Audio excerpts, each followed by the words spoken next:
This is just a nice group of people here, in Ulster County and the Rondout Valley.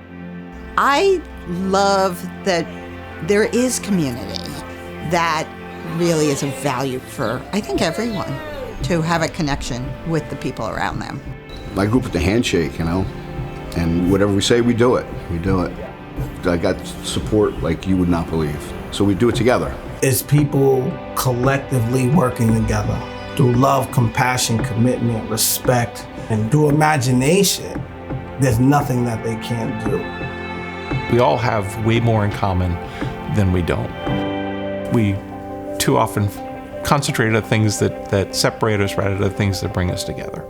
And for us, focusing on what brings us together, focusing on that relationship, focusing on community, that feeling of family is really, I think, what makes us unique in many ways.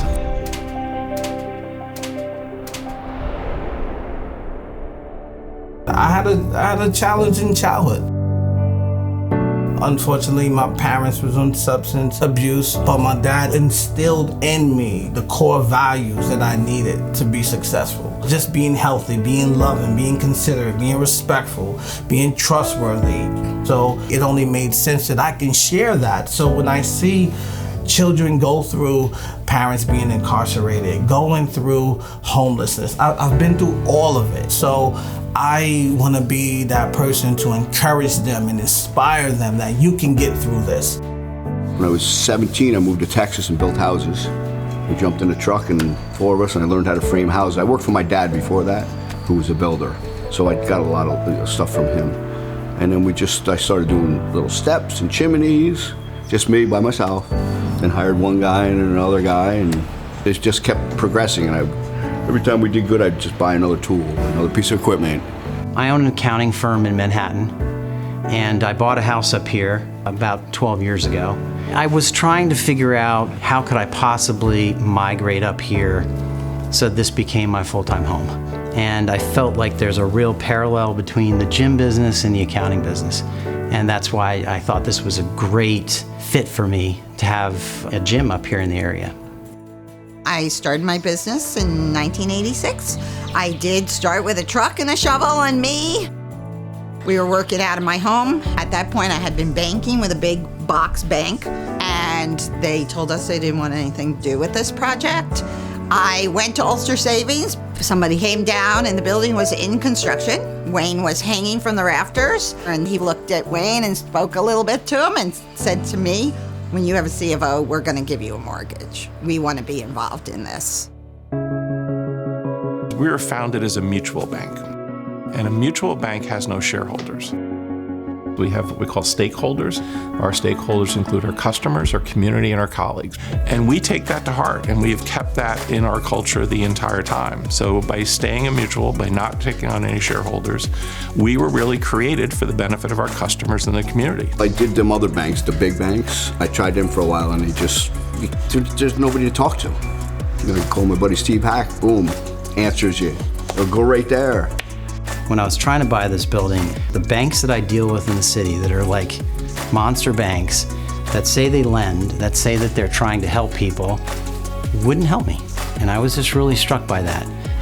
And Ulster Savings Bank fit that exact place in my life to allow me to do what absolutely has sealed a path that I just wouldn't have imagined when I bought a little house up here in Accord 12 years ago.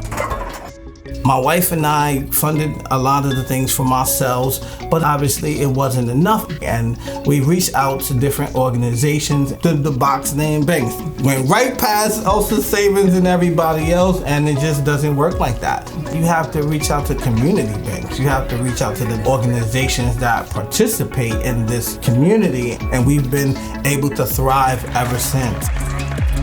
12 years ago, I lost Wayne. Suddenly, over a weekend, he died. But Ulster Savings, they stepped up. That was one of the things that I will always hold so dear in my heart, is they showed up at Wayne's funeral and said to me, "Come to us before you're in trouble. Let's talk about how this is going to work without his support." A couple years back, we got hacked, and they tried to steal our payroll, which was like $260,000. And as the guy was calling, said, "This is Eddie Cooper, Deborah from the bank. She goes, I know Eddie Cooper. This is not Eddie Cooper. The bank saved our skin on that one. And if it wasn't for that personal relationship that we have with Ulster Savings, they would have got away with it. So from then on, I was like, there's nobody better than them. Nobody. It's not just funding. There's so many people there that are mentors, like Bill's a mentor himself. We have a radio show every Saturday morning, and Bill has come on the radio show 7 a.m. and talk to kids about saving and about financial literacy. I know I wouldn't be sitting here without Ulster Savings Bank, who said, we know it's a risk, but we're going to help you buy this building, open the gym, expand, improve, because we have faith that you're going to achieve what it is you want to achieve. That gave me the confidence as a new widow that I could still do this and I could make this happen. And that got me so I could sleep at night. It's the people that make this such a unique, great place to live, great place to work. Without you, there would be no us. I have trees that I've planted that will be here in 100 years. So that's pretty fabulous to have that kind of impact on the world. I say this all the time to clients. The foundation of life, in my opinion, is you have to take care of your health and you have to take care of your financial life. Because without those two things being in control, you can't have a very good life. I can't wait to go to work every day. It's an adventure. It's an adventure. Every single day. Get up in the morning, keep going. Just make tomorrow a little bit better than it was yesterday. You learn that it's one step at a time, and it's not a sprint, it's a marathon. And we're gonna take our time little by little and we'll get there. We're part of this community. We really care about helping you succeed. Being here, being that pillar of strength, being that beacon within the community, that's really what we exist for.